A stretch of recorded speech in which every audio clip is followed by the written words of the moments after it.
நேற்று நான் ஜெயபாண்டி சயின்டிஸ்ட்டு சென்னை போயிருந்தேன். இந்த 2 பேர் வீட்டுக்கும் போய் லெட்ரு வந்ததா என்று கேட்டேன். கண்ணகி நகரில் லெட்ரு வந்துச்சு சார் அப்படின்னு சொன்னாங்க. அப்புறம் நம்ம அபினேஷ் வீட்டில் கேட்டேன். இல்லை வல்லப்பா, நாங்கள் வீடு காலி பண்ணி வேறு இடத்துக்கு வந்துட்டோம் அப்படின்னு சொன்னாங்க. சரி, இன்றைக்கி இந்த வீடியோ போடுறேன். ஏற்கனவே தகவல் கொடுத்துட்டு வந்தேன். அபினேஷுக்கும் கார்த்திகாவுக்கும் நன்றி. இந்த வீடியோ எதுக்காக போடுறேன்னா, இன்றைக்கி உலகத்தில், அதாவது ஒரு அமெரிக்கா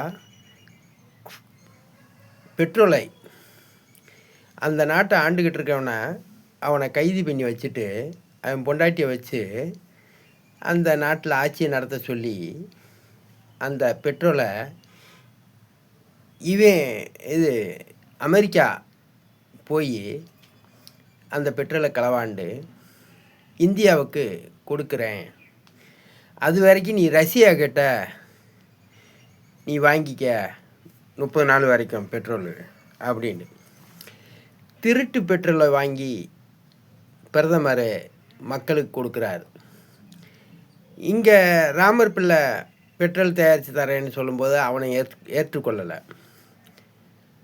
அதே மாதிரி ரஷ்யா பெட்ரோல் தரணும்னு சொல்லும்போது, நீங்கள் கொடுங்க ரஷ்யா, இந்த திருட்டு பெட்ரோலெலாம் வாங்க மாட்டேன் அப்படின்ட்டு சொல்லி ஒப்பந்தம் ரஷ்யாக்கிட்ட போட்டிருக்கலாம்.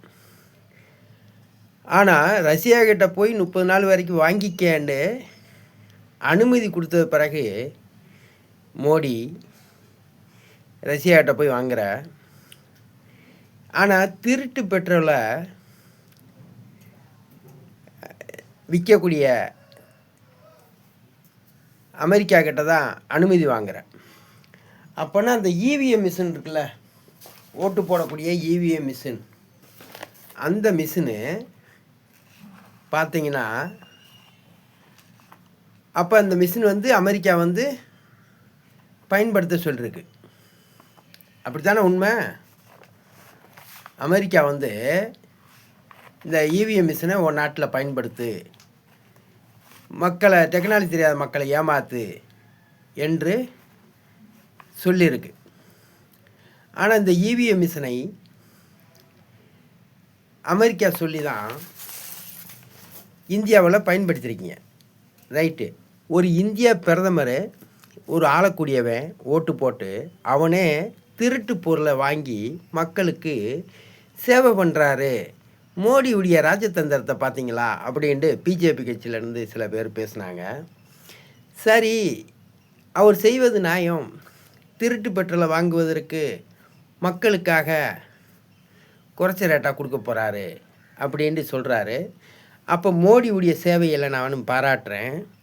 அதே மாதிரி நகைக்கடையெல்லாம் இந்த சிறையில் இருக்காங்கள்ல, நகைகளை கொள்ளையடிக்கக்கூடியவர்கள், அவர்களெல்லாம் விடுதலை பண்ணிங்கன்னா அவங்க மோடி மாதிரி நகைகளை கொள்ளையடித்து நகை வாங்க முடியாத ஏழைகளுக்கு குறைஞ்ச ரேட்டாக அந்த எங்கேயாலும் கொள்ளையடிச்சிட்டு கம்மியான ரேட்டுக்கு அந்த நகைக்கடையில் கொள்ளையடிக்கக்கூடிய அந்த திருடர்கள் பொதுமக்களுக்கு சேவை பண்ணுவார்கள்.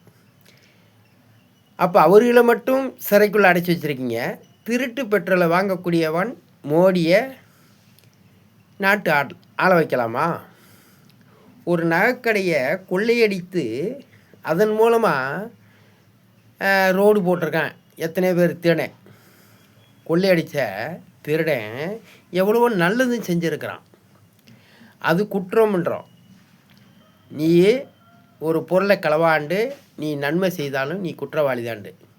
இதே மோடி, நீங்கள் கொள்ளையடித்த ஒரு நாட்டுடைய அதிபரை கைது பண்ணிட்டு போயிட்டு அந்த நாட்டில் இருக்கிற எண்ணெயை அமெரிக்கா மூலமாக விற்பனை பண்ணுறோம்னு சொல்லும்போது அமெரிக்கா எப்படி வல்லரசு நாடாக இருக்க முடியும்? அமெரிக்கா ட்ரம்பும் ஒரு திருடனுக்கு இந்தியாவில் ஒரு திருடன்.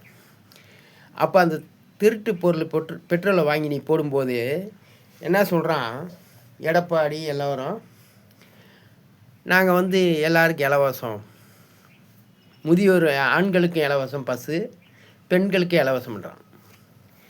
நீங்கள் வந்து இப்படி ஒரு நாடை கொள்ளையடித்து அந்த பெட்ரோலை விற்கிறான்னா, அதை நீ வாங்குறன்னா, நாளைக்கு உன்னுடைய நாட்டையும் அதே மாதிரி தானே பிடிப்பான்.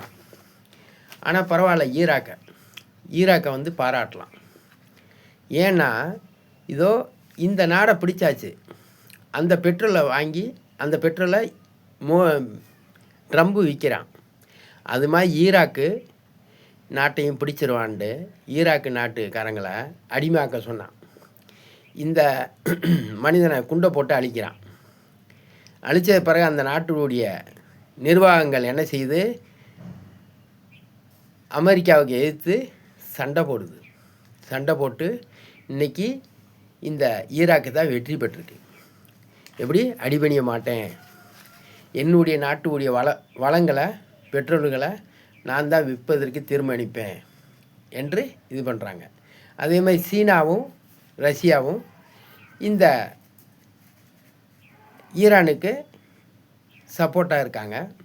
இது மாதிரி இந்த திருட்டு வேலை செய்து ஒன்று வல்லரசு நாடுன்னு சொல்லக்கூடியதை எல்லா நாடும் சேர்ந்து கண்டித்து, ஜெயபாண்டி சயின்டிஸ்ட்டு இந்த மாதிரி ராமர் பிள்ளையை வந்து ஆதரிச்சிங்கன்னா அவன் குறைஞ்ச ரேட்டாக பெட்ரோல் தரமுன்றான் ராமர் பிள்ளை.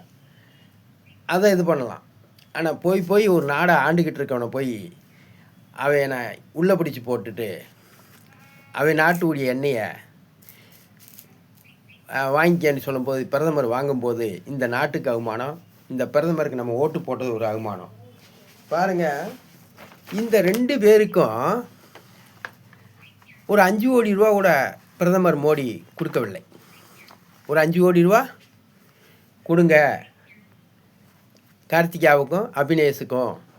தமிழ்நாட்டு முதலமைச்சர் 1 கோடி ரூபா தமிழ்நாட்டு சார்பில், இவருக்கு 1 கோடி ரூபா, கார்த்திகா 1 கோடி ரூபா கொடுங்கன்னு சொல்லியிருந்தேன். நன்றி, வணக்கம். அடுத்த டேக்கில் பேசுகிறேன். P O Jayapandi scientist. இது தெளிவாக பாருங்கள்.